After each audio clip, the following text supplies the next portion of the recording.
Olá, meninos, como vocês estão? Então, daremos início a mais uma videoaula de Física, a aula 2, a data 22/9/2020, o conteúdo aí, fenômenos ondulatórios, Física segunda série. Nós daremos continuidade ao conteúdo da aula passada. Então, talvez faremos então uma retomada dos assuntos já abordados, tá?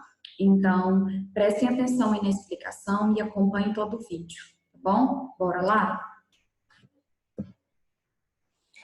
Então, na aula passada nós falamos da reflexão, então quando a onda incide na superfície, ela retorna ao meio por onde se propaga inicialmente. Então, a gente tem um raio incidente, a gente tem um obstáculo, né? E ele retorna aí, né, ao meio que ele se propagou. Então, ele encontra o obstáculo e retorna ao meio original. Então, todas as ondas elas podem sofrer reflexão no momento que ela incide sobre uma determinada superfície.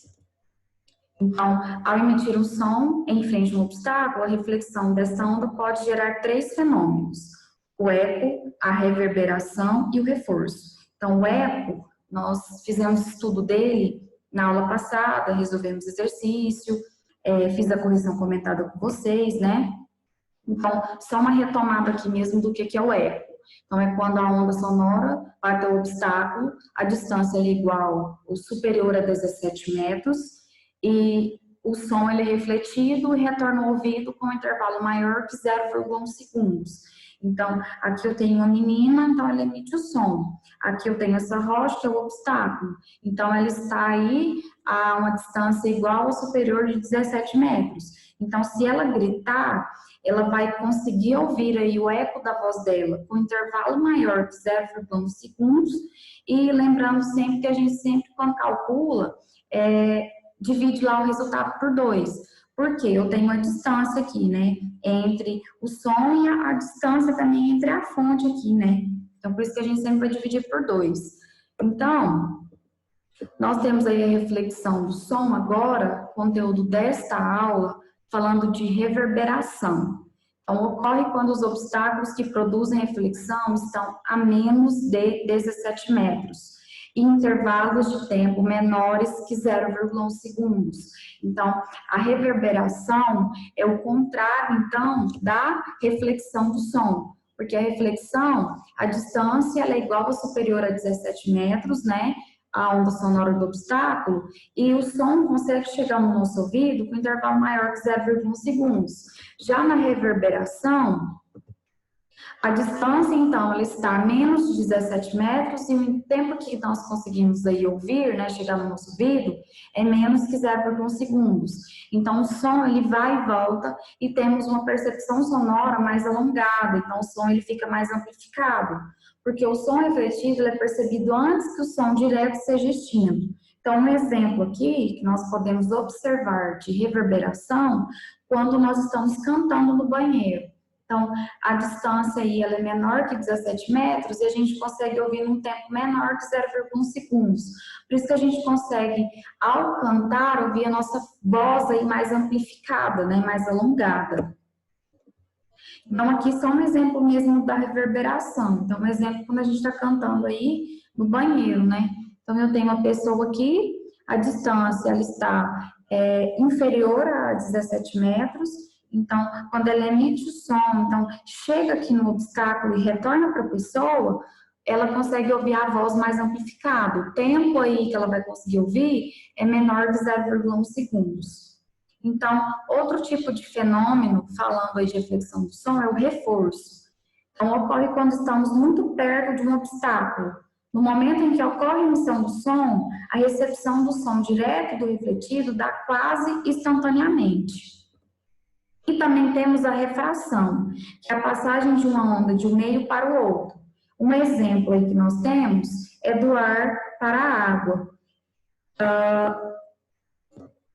Então, olha, falando de refração, a velocidade ela vai mudar de um meio para o outro, porque nós teremos aí dois meios. Então, a velocidade ela vai mudar. O comprimento de onda, ele muda ao passar para o outro meio. A frequência e o período, eles vão se manter invariáveis. Então, vai depender muito da fonte. Então, aqui nós temos o exemplo, então, da refração. Então, o que é essa refração? Então, vai ocorrer quando a onda passa de um meio para o outro. Então, aqui nós temos o meio 1 e o meio 2. Então, esses meios, eles têm características distintas. Então, a gente tem a direção desviada. Então, a gente tem um raio incidente, ele incide aqui, ó, no obstáculo e ele desvia. Então, a gente chama esse desvio de raio refratado, né? Então, independentemente de qualquer onda, a frequência não vai ser alterada. Então, o que vai mudar aí na refração? É a velocidade e o comprimento de onda. Então, aqui um exemplo que a gente tem, olha só. Eu tenho um homem com uma lança, querendo aí, né, caçar aí, né, fazendo a caça, então pescando, né? No caso aqui um peixe. Então, nós temos dois meios, o ar e a água. O ar tem uma característica, a água tem outra. Então, olha só, o raio aqui ele vai incidir, só que ele desvia. Esse desvio aqui a gente chama de raio refratado, né? E depois a gente vai ter, no caso, o raio sendo refletido. Então, os três fenômenos aí que nós temos, né? O eco, quando a pessoa está a uma distância de 17 metros ou mais, e ela consegue ouvir o eco da própria voz num tempo aí maior de 0,1 segundos. Nós temos a reverberação, um exemplo aí quando a gente canta no banheiro, a distância, então, ela é menor que 17 metros, o tempo que a gente consegue ouvir a nossa voz é menor que 0,1 segundos. A gente consegue ouvir a nossa voz mais amplificada, né? E nós temos também a ressonância, que é o que a gente vai ver agora. Então, a difração, ela consiste na onda contornar obstáculos ou se espalhar por uma fenda. Então, um exemplo aqui, pessoal, da difração é quando a gente está ouvindo uma música ou quando a gente ouve um som sendo tocado do lado de um muro. Então, prestem atenção na situação que eu coloquei para vocês aqui, ó. Eu tenho um homem lendo jornal, na frente dele a gente tem um obstáculo que é um muro.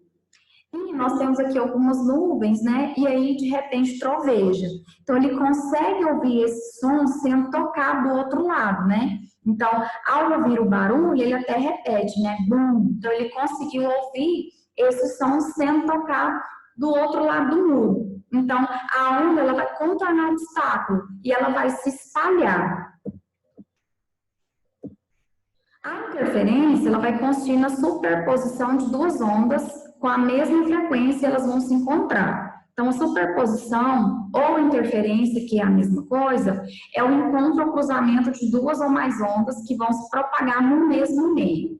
Então, nós temos aí primeiro a interferência, né? Duas ou mais ondas, elas vão se sobrepor, elas vão se encontrar. E a polarização, né? Consiste em uma onda transversal que vibra em todas as direções do espaço, tal como a luz, passa a vibrar em uma determinada direção. Então, olha só. A luz, ela chega até os nossos olhos, conforme a gente consegue ver, através, então, de um polarizador. Então, primeiro, nós temos a luz não polarizada. O que é a luz não polarizada? Ela vibra em vários planos, tá? E aí nós temos o polarizador, que é um equipamento que vai direcionar, então, essa luz polarizada, que é a luz, então, que a gente consegue observar. Então, a gente precisa desse polarizador, né, diante aí do observador. E também temos aí a ressonância, que eu gostaria de comentar com vocês. Então, quando o objeto se encontra próximo de uma fonte de ondas que vibra com a mesma frequência natural de vibração deste objeto. Então, ele passa a transmitir energia para ele e aumenta a amplitude da vibração com as moléculas. Um exemplo, não sei se vocês já viram, são pessoas que conseguem quebrar aí copos, taças de vidro, gritando. Então, a pessoa tem um copo de vidro na frente dela, ela solta um grito e esse copo se quebra. Por quê? É que o objeto, ele está muito próximo da fonte de onda que está vibrando. E, no caso, essa frequência natural do objeto vai passar a transmitir essa energia, né? E vai aumentar a amplitude das moléculas. Então, temos aí também o efeito Doppler, né? é aquele que a frequência recebida vai depender do movimento relativo entre a fonte e o receptor. Então, olha só, quando a fonte se aproxima do receptor, a frequência aumenta. Então, se a fonte se afasta do receptor, a frequência vai diminuir. Então, o efeito Doppler, ele é causado pelo movimento da onda sonora em relação ao observador que recebe este som. Então, um exemplo aí de uma ambulância, né? Se, por exemplo, ela estiver tocando a sirene próximo de nós, a gente vai conseguir ouvir essa frequência emitida em um som muito maior. Conforme essa ambulância vai, né, adquirindo velocidade, se afastando da gente, a gente vai diminuindo a frequência sonora. A gente consegue ouvir esse som dessa ambulância mais distante, né? Então, o observador em afastamento. Então, o observador em afastamento da fonte sonora, ele afasta da fonte, ele vai ouvir o som mais grave, né? Então, exemplo aqui que eu comentei com vocês da ambulância. Então, pessoal, com esta aula 2, nós finalizamos aí o conteúdo, então, de fenômenos ondulatórios. Assim que vocês assistirem a videoaula, assim também que receberem o bloco, entre lá na plataforma do Google Classroom, acessem o link do Google Forms para responder os exercícios. Então, vocês irão responder esses exercícios e qualquer dúvida vocês entrem em contato comigo, tá bom? E eu espero que vocês tenham compreendido. E até a próxima aula, vocês fiquem todos com Deus. Um forte abraço.